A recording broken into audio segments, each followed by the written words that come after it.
selanjutnya akan disampaikan oleh Dr. Kiai Haji Zainal Abidin MAG. Kepadanya kami persilahkan.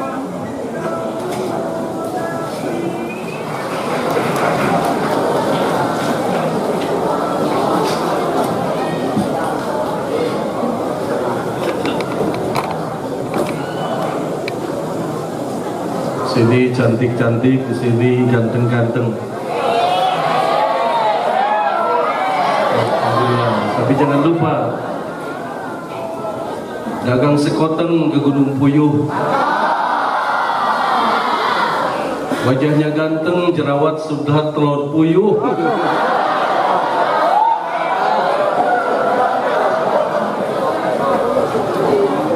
Di sini boneka cantik dari Cengkareng, wajahnya cantik, kakinya koreng.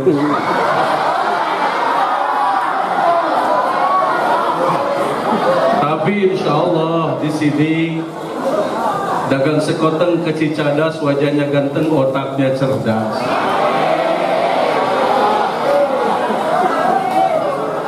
Kalau menurut nyanyi lagu, boneka cantik dari India, wajahnya cantik, hatinya mulia.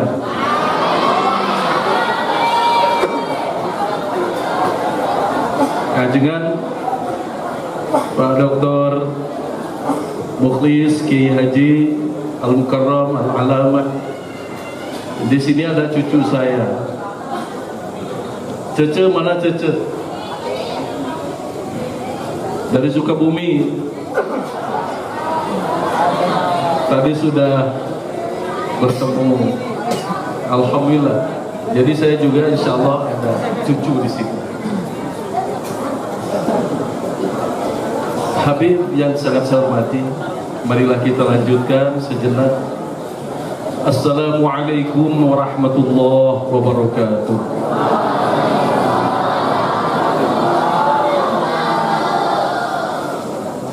Alhamdulillahi rabbil alamin. Wassalatu wassalamu ala ashrafil mursalin Sayyidina wa habibina wa syafi'ina wa karimina wa maulana Muhammad wa ala alihi wa ashabihi ajma'in. Amma ba'd. Faqala Allah Ta'ala fi kitabihil karim, أعوذ بالله من الشيطان الرجيم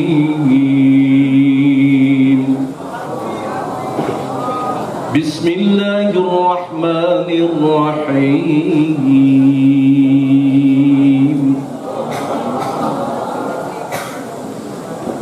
وابتغ فيما آتاك الله الدار الآخرة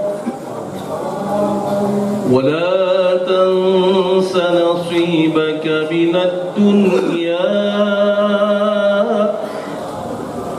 وأحسن كما أحسن الله إليك ولا تبغ الفساد في الأرض إن الله لا يحب المفسدين. Sadaqallahul Azim. Para sesepuh, para alimil ulama, wabil khusus pengersa pimpinan Pondok Pesantren Al-Aqsa yang sudah tidak asing lagi bagi masyarakat Jawa Barat khususnya, Kiai Haji Dr. Mukhlis Aliuddin MAG. Ini kecil-kecil kuda kuningan, walaupun badannya tidak sebesar Zainal Abidin, tapi otaknya, nalar intelektualnya, lebih-lebih hatinya insya Allah mulia. Habib yang sengaja datang dari Jakarta, orang Betawi, yang kita sangat muliakan, kita banggakan di tengah-tengah habaib, banyak dileceh, dihina, bahkan maaf dipenjarakan. Tapi insyaallah Rabbi sijnu ahabbu ilayya mimma tad'unani. Penjara bisa lebih baik ketimbang bujuk rayu ajakan-ajakan orang yang tidak bertanggung jawab. Bapak Kapolsek yang senantiasa mendampingi Pak Kiai untuk wilayah Jatinangor, ya. Panjang cerita Jatinangor itu, tapi tidak mungkin saya jelaskan. Tadinya itu Jatinangora, cuman keburu meletus Jatinangor gitu, A-nya hilang. Cileunyi itu tadinya Cileunyi. Waktu itu musim gunung meletus, banyak ibu-ibu yang di pinggir matanya itu ada. Lihat sini Cileunyi, Cileunyi, oh kampung ini Cileunyi.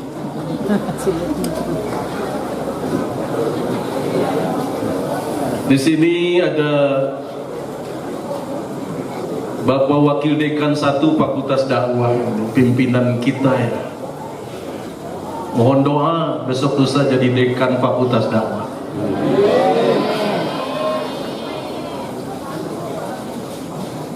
Para sepuh yang tidak saya sebutkan satu persatu karena mata saya sudah tidak begitu jelas. Malam sudah kakek-kakek. Alhamdulillah ya Allah. Bapak Ketua DPRD Kabupaten Sumedang, ke Sumedang urang tandang, gitu. Harus tahu dan harus bisa orang Sumedang tuh nyanyi itu kebangsaan Sumedang. Sungkan minang paturai kudu paanggahan, kota Sumedang muntangan kudu deukma, surang tetap kahar kuci panon ngembang, nang sumur edang kami yang nungkas harapan. Tuh tanpa mas ulah was-was. Ketua DPR pasti bisa ya. Pasti. Kiai juga bisa ya.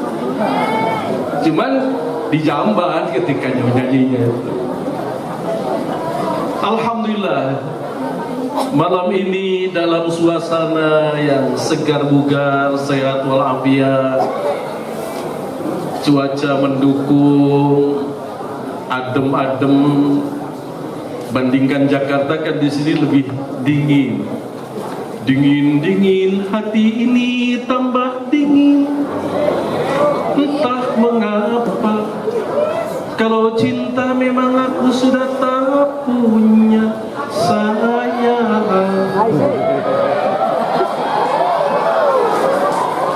Bilih katirisan bapak-bapak, rujak hiris urap jengkol martabak ayah bumbuan, tambah tiris kedah nyawa kompor dicabak ayah sumbuan. Ayah sumbuan mah kompor, sulit diterjemahkan Habib, maaf ini.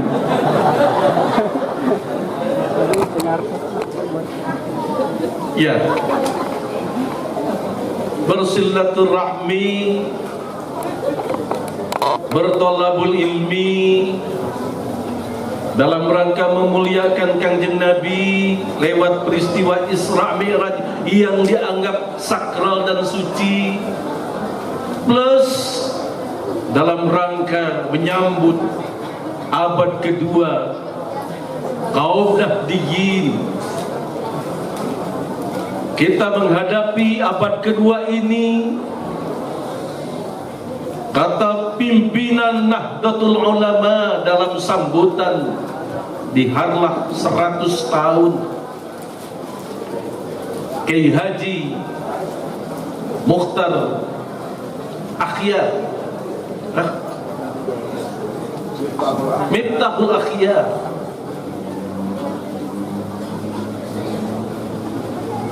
Awal mengisi tahun kedua abad kedua untuk Nahdiyin itu membutuhkan manusia yang punya hati dan otak yang double. Hatinya harus mantap agar istiqamah dalam akidah.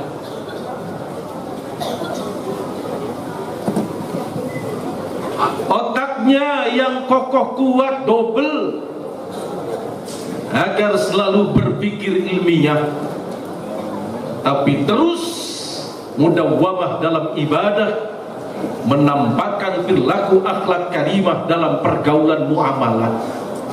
Beliau tidak menyebut itu, tapi intinya hati dan otak yang harus double. Mengapa? Tantangannya luar biasa.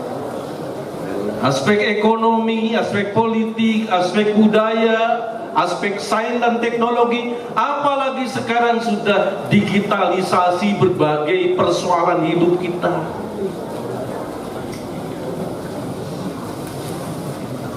Dina abad reformasi, unjuk rasa demonstrasi, kiwari jadi tradisi, rek negakeun demokrasi. Kenyataan lain demokrasi malah jadi arogansi. Loba jalma tidak tahu diri, akhirnya main hakim sendiri. Meriding. Pamarentah makin susah, sieun rakyat makin resah. Bupati camat jeung lurah sieun lampah salah lengkah. Asik. Gara-gara hirup serakah, tungtungna leungit barokah.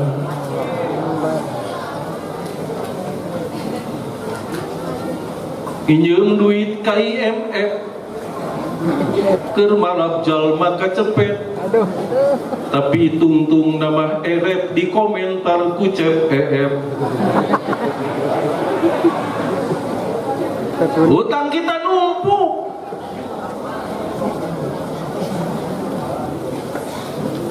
Politik anu ngaranna politik, ngomongna di bulak balik, majarkeun nempo nu leutik, si horeng nipu nu leutik. Punten. Muhasabah kita. Muhasabah. Loba jalma bararingung, hirup loba luntang lantung, sakapeung jiga nu linglung, beuki poho kayang agung. Ibu-ibu para rundung menang beja salaki nyandung.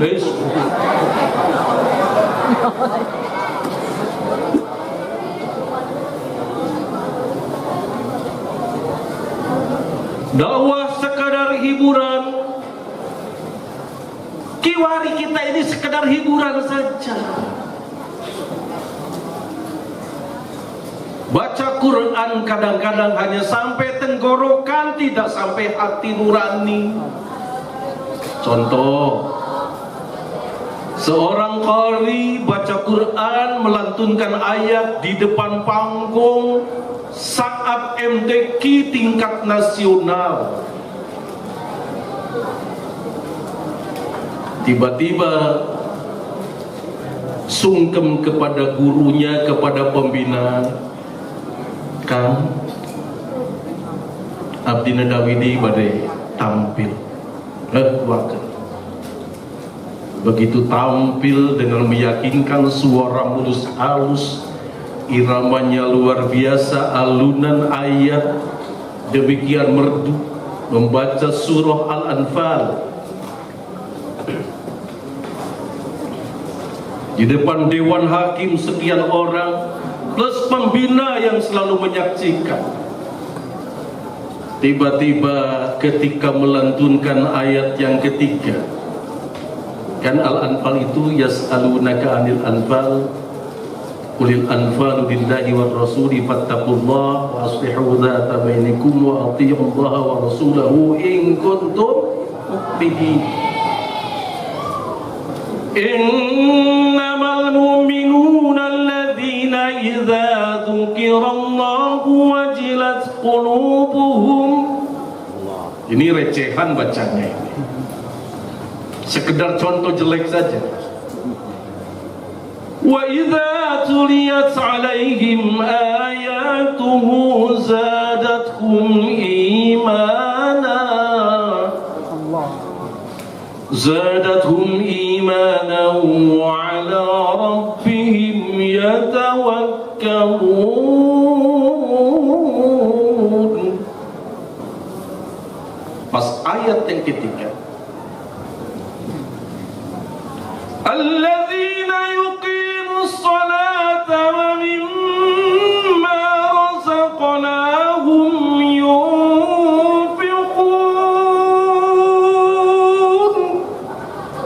Sadar bahwa yang dibaca itu salah jali.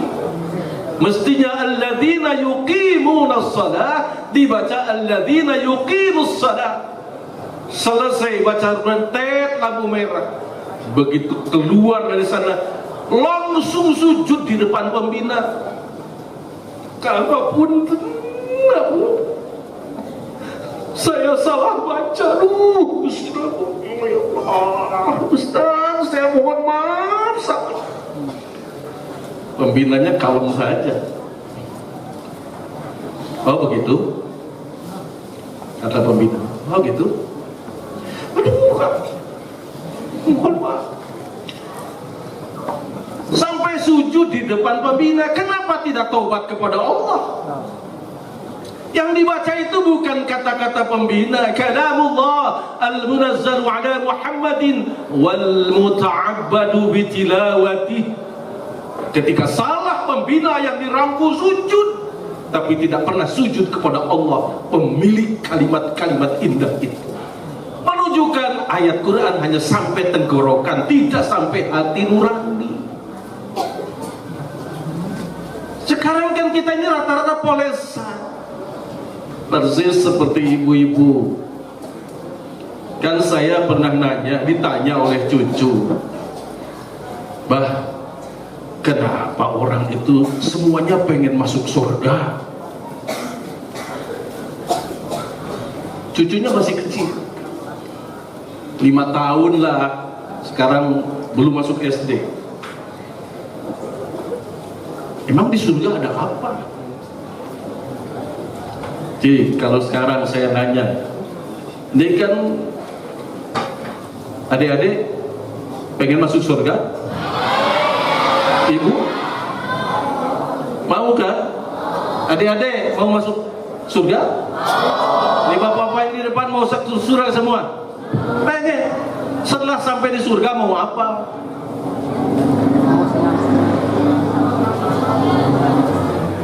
Karena saya tidak punya jawaban aja, saya jawab, geus tepi ka surga, nanti kalau sudah sampai di surga mau udud jeung ngopi. Karena ternyata yang paling enak di dunia ini udud dan ngopi. Tadi saya sudah dikirim udud dan ngopi, Pak. Ngobrol di mana-mana udud ngopi. Udud ngopi. Oh, jadi paling enak untuk bapak-bapak di surga itu nanti ngandon udud dengan ngopi. Kalau ibu-ibu mau apa? Ibu-ibu dandan terus berbelanja. Kenapa? Karena ibu-ibu senengnya dandan. Kan belum pergi ke sini saja sudah dandan. Biar pipinya seperti buah tomat, buah anggur. Dadanya ditahan, diganjel seperti buah dada nangkal tinju. Berakhir dengan ledotan lipstik. Diratakan tidak usah pakai alat, cukup dengan bibirnya. Setelah pas rata,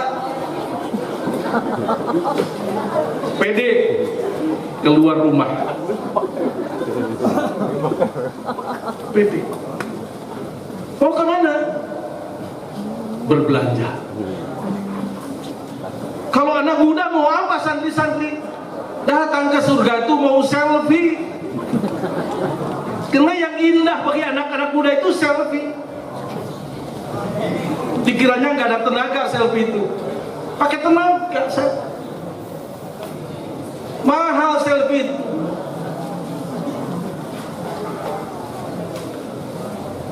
Semua kita ingin masuk surga. Oleh karenanya punten saya secara pribadi punya slogan begini gitu. Bagaimana dunia ini harus di tangan kita. Umat Islam jangan miskin. Karena rumus dari Rasulullah itu tangan di atas jauh lebih istimewa ketimbang tangan di bawah. Sebaiknya umat Islam ini harus menjadi pemegang kunci dan kendali ekonomi.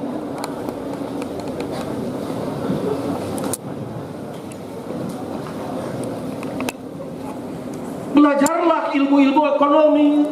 Rasulullah SAW itu pedagang terkenal, sudah menjadi miliarder kaya raya.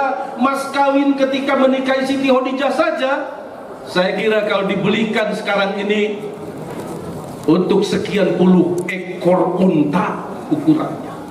Sekarang mas kawin anak kita, pertama alat perlengkapan sholat, yang kedua anak kedua mas kawin seperangkat alat sembahyang, pas yang ketiga kata ayahnya